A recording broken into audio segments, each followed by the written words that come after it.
Fernand. Bonjour, Magloire. Magloire, bonjour. Comment ça va bien? Eh ben, ça va bien, sois le bienvenu. Mais pourquoi tu m'as fait venir ici? Écoute, c'est au cœur même du quartier Les Perrières à Lonne. Les Perrières à Lonne. Où je suis arrivé le 27 août de 1970 et que j'ai vécu une grande partie de ma jeunesse.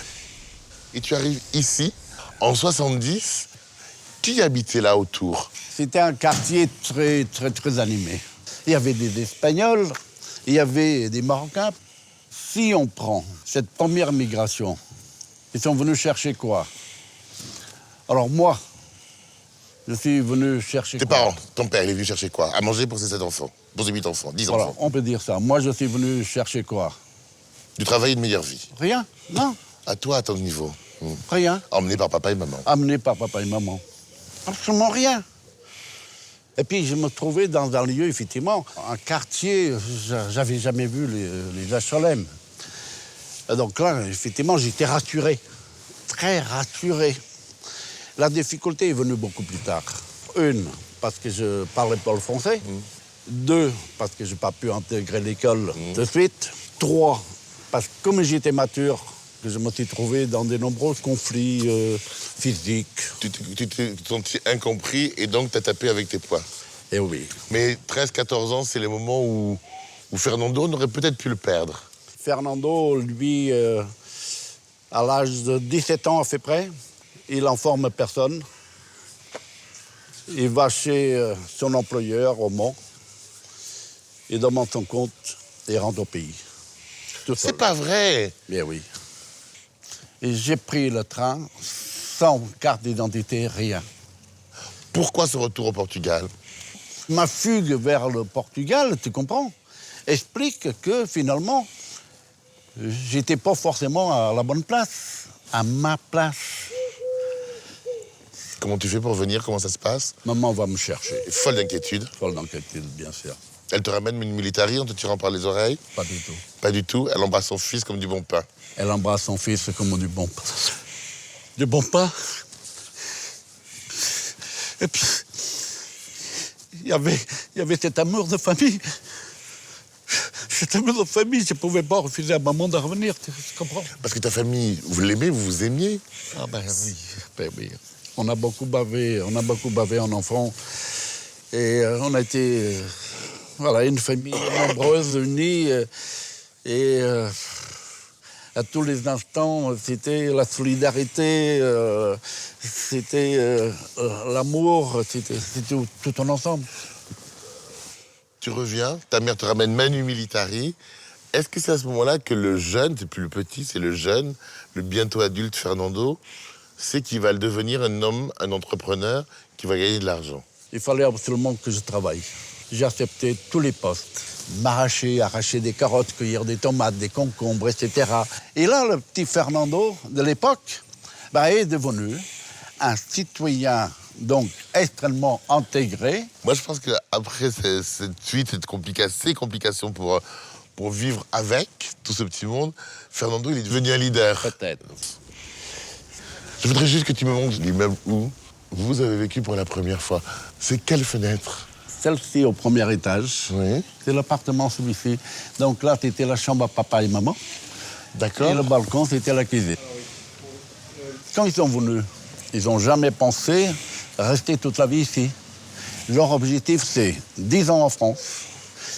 On ramasse un tout petit peu d'économie, on fait construire la maison et on rentre au Portugal. C'était l'objectif. Ils ont oublié quelque chose, c'est que nous, on a grandi. Voilà. Toutes les familles, c'est comme ça. On va quitter les années 70, la cité, pour revenir ici, à notre époque. Écoute, avec plaisir.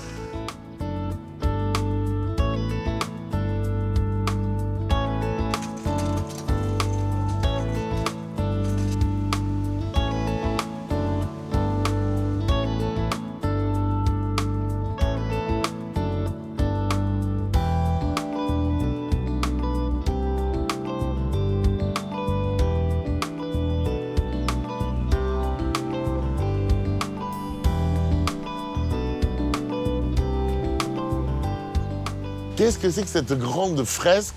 C'est azulejo. Moi, je dis sous les roses pour faire genre, mais en fait, je fais genre du tout. Je suis totalement nul. Comment non. on prononce vraiment? Non, azulejo. Azulejo. Azulejo. Cette œuvre-là, elle a été travaillée avec un atelier très connu mondialement, qui est les ateliers Viúva Lamego à Lisbonne. Tous ces carreaux, ils ont été conçus manuellement, peints à la main. C'est vraiment de l'artisanat, cette fresque. D'accord. Est un symbole pour la population portugaise à Lunel. D'accord. Mais pour l'association Lusitanos, c'est D'accord. un symbole. Ça veut dire quoi, les Lusitanos? C'est donc un nom d'un peuple portugais. Un des chefs de tribu, Oui. un chef de tribu, s'appelait Variato. Et son petit peuple, cette petite tribu, Lusitania.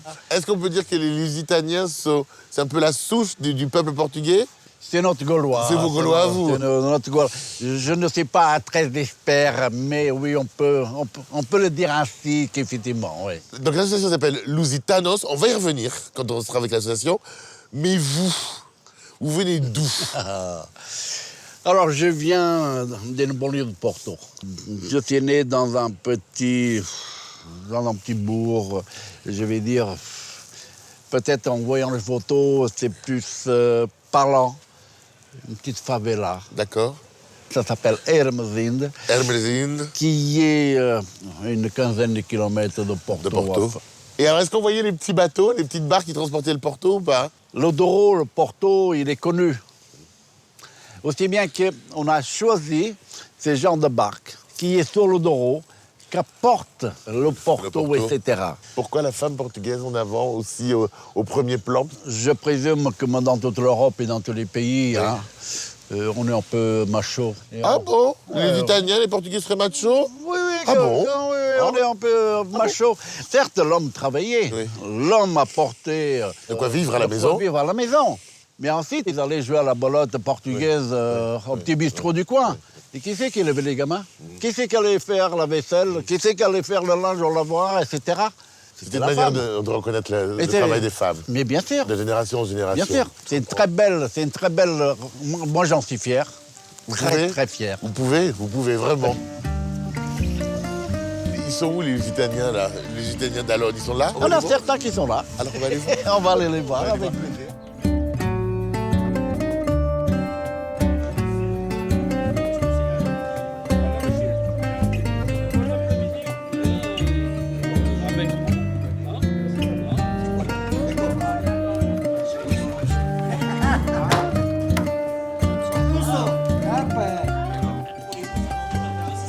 Non, c'est pas celle-là, c'est la grande.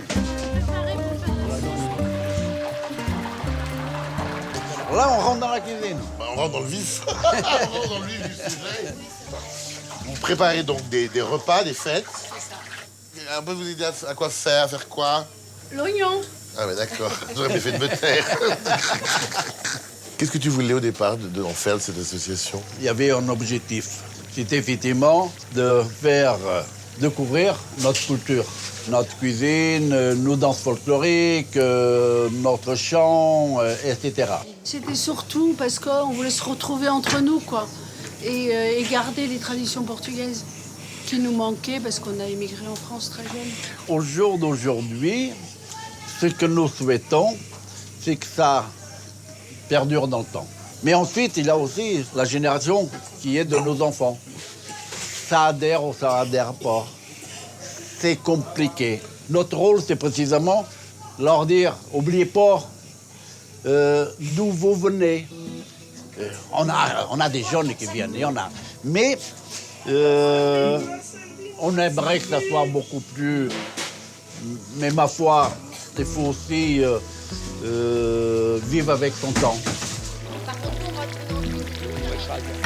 À côté.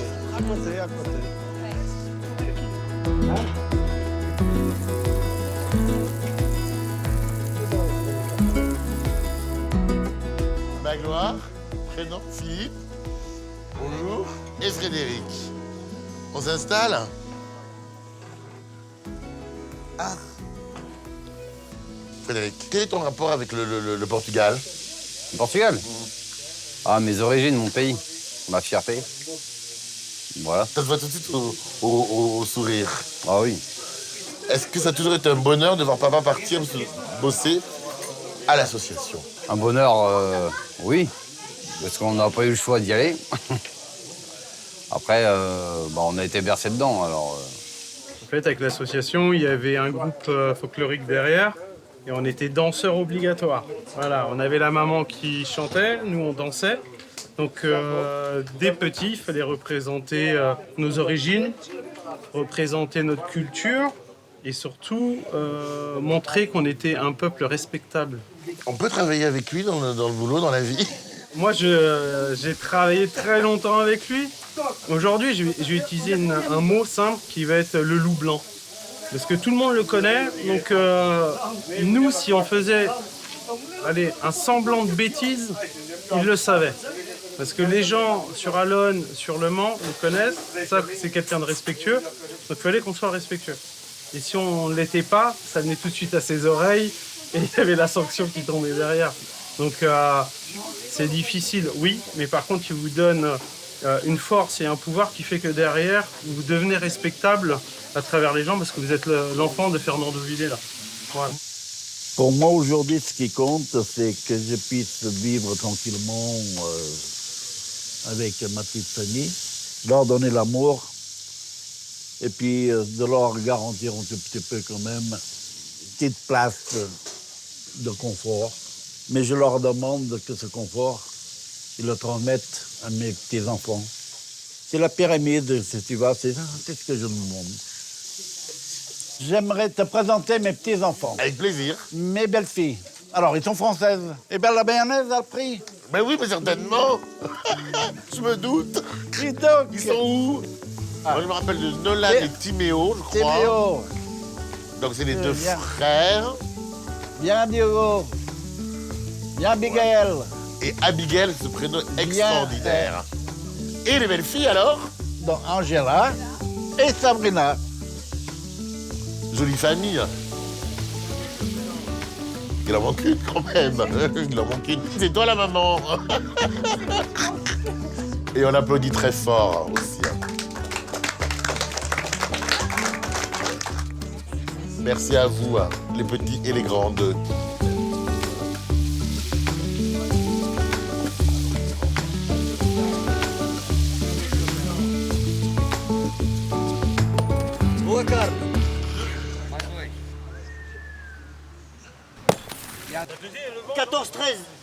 Qu'est-ce que c'est le jeu du palais? C'est un jeu traditionnel que nous avons au pays. Là, chacun a 2 palets dans les mains. Tu fais tomber la quille, c'est 2 points. Le palet le plus proche de la quille, c'est 1 point de plus. D'accord. Ça se termine au 30 points. On va jouer au palais. D'accord. Tu lances bien droit, tu prends ton palet bien dans ta main, Oui, de façon qu'elle arrive à plat, d'accord. et tu vises la quille. Mais est-ce que vous pouvez vous pousser, s'il vous plaît? C'est pas pour moi que je dis ça, c'est pour votre sécurité personnelle. C'est pas mal. Tu vas progresser. 1-0. Il n'a pas joué, mon Mais il va jouer maintenant. complice. Fais attention à toi. D'accord. Ah oui, alors moi, je... Ah ouais, voilà. Ah! Et là! Ben oui, cherchez. Bravo! C'est bon. Donc c'est toi qui as gagné. On a gagné tous les deux. Moi, chez toi? On va chez moi. Ah, super.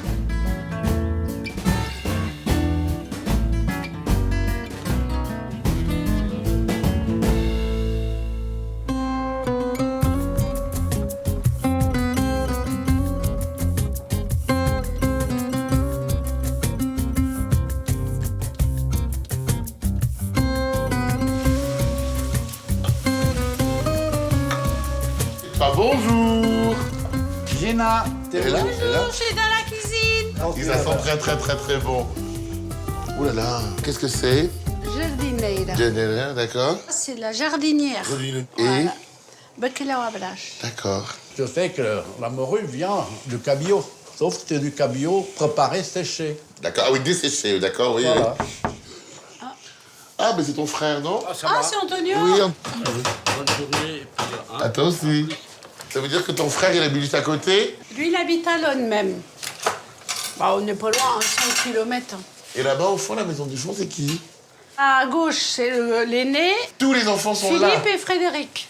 On n'a pas tous un papa et une maman comme vous, je vous le dis tout de suite. C'est une volonté d'arriver à ça, d'arriver à ce résultat-là, d'avoir les enfants sur un terrain indivisible comme ça, et leur maison? Quelque part, oui. Pour le moment, très compliqué. Oui. Le patrimoine ici, Oui. très compliqué de s'emparer parce qu'il y a les enfants derrière. Oui. Ils veulent aussi s'épanouir, etc. Donc l'aîné a annoncé déjà son souhait de suivre une autre voie, construire ailleurs, etc. Oui. Donc ça la gêne un peu. Je suis désolé, il faut couper le cordon. Et vous les avez lancés dans la vie, ils ont leur maison, mais qu'ils vendent celle-là et qu'ils en construisent une autre.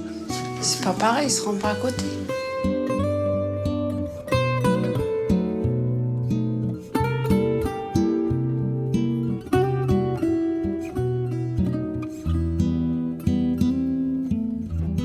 Si on revenait un peu sur la vie, sur votre vie, et j'aimerais qu'on commence, parce qu'on les a peu évoqués, vos parents. Tous les deux travaillaient. Papa, il était aide-chauffeur. C'est lui qui vidait le camion, qui chargeait le camion. En plus de ça, il faisait des extras. Il travaillait chez les agriculteurs. Maman, donc, elle travaillait moins, certes, en tant que... Travail extérieur, mais elle avait 10 enfants mais élevés. elle avait, voilà, énormément d'enfants élevés. Bah, papa, comme beaucoup d'autres, il est arrivé ici en France au mois d'octobre 1969. Les premiers 100 francs qu'on a reçus, c'était à Pâques de 70. Tu as vu tous ces mois-là où il fallait vivre, qu'on a commencé à travailler très jeune, moi, mon frère. J'ai intégré une usine d'électroménager où là, j'ai appris le métier.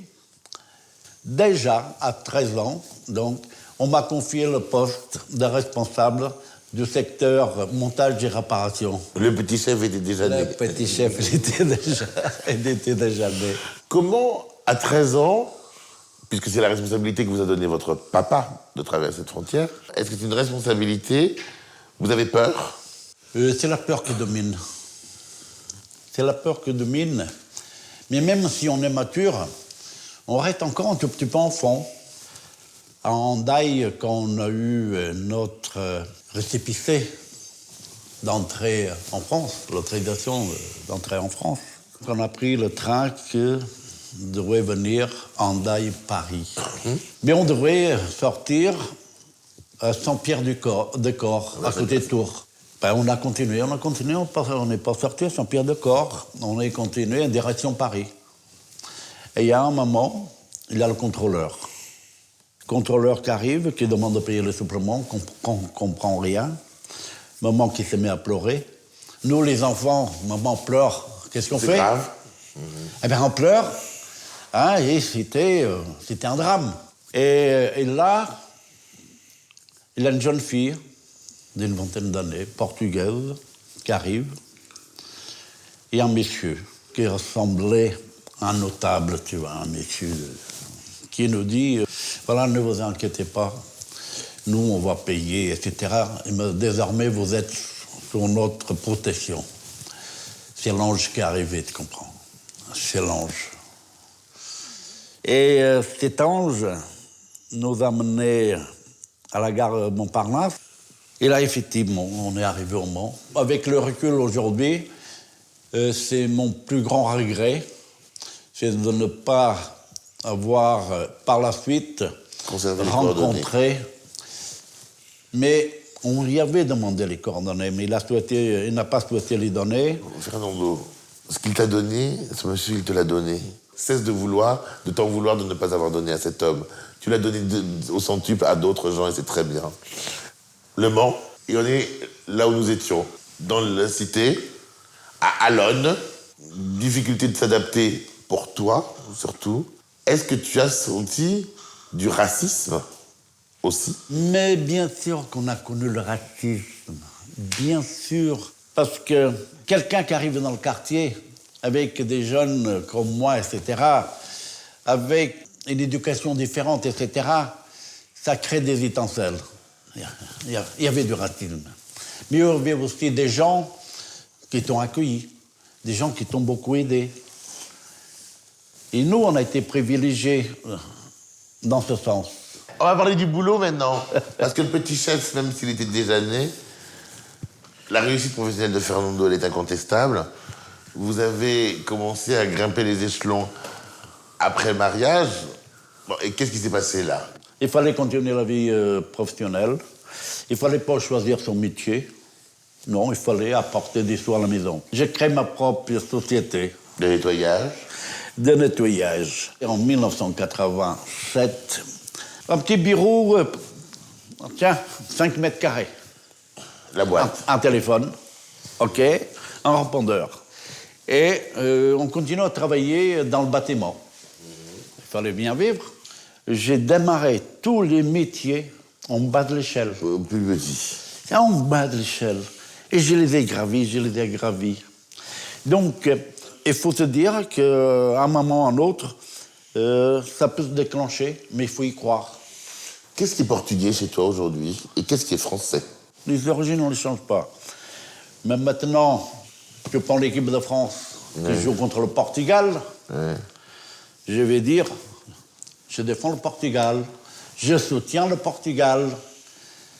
Mais si l'équipe de France gagne et qui a bien joué, qui a mieux joué, je soutiens la France. Écoute, qu'est-ce que tu veux te répondre de plus? Tu partages. Je partage totalement. Pour la cuisine aussi, pour les goûts aussi, pour les vacances aussi. Montre-moi les photos que tu m'as emmenées. Ça, c'est mes descendants. Les ascendants. Ils sont beaux tous. Hein. Malgré la pauvreté, il y avait toujours ce souci de l'apparence et d'être digne, de dignité, plus que de l'apparence. Quoi d'autre? Il a eu la danse folklorique. À l'association, on nous a parlé beaucoup de la danse folklorique qui était fédératrice. Alors j'aime bien parce que tu as les cheveux longs. Là. Et puis là, c'est une petite photo de famille, là où j'habitais. Avec les deux garçons. Il y a ce moment où j'aime bien laisser, pour une raison bien particulière, c'est que c'est fabriqué par ma mère, celle qui m'a mis au monde. Ça vient du Togo. C'est un bracelet avec des perles. Il sera pour Virginia. Et j'espère qu'il vous portera chance à tous les deux. Écoute, merci beaucoup. Ce petit bouc, qui est notre carnet de bord, on le confie. On parle de l'homme, Fernando. L'homme qui est entre le Portugal et la France. L'homme qui a été entre son métier et l'association. Moi, je pars sur la pointe des pieds, je vais aller dire au revoir à Virginia, d'accord?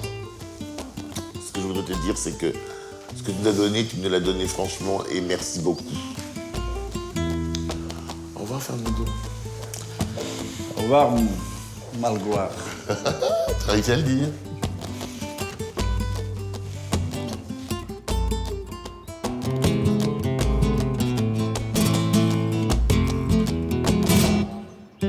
Aujourd'hui, je me pose la question, c'est quoi la vie? On dit que tous les événements qui nous arrivent, qu'ils soient bons ou mauvais, c'est le destin. J'aurais encore beaucoup à vous dire. La fin de l'histoire sera peut-être racontée par un de mes enfants ou un de mes proches.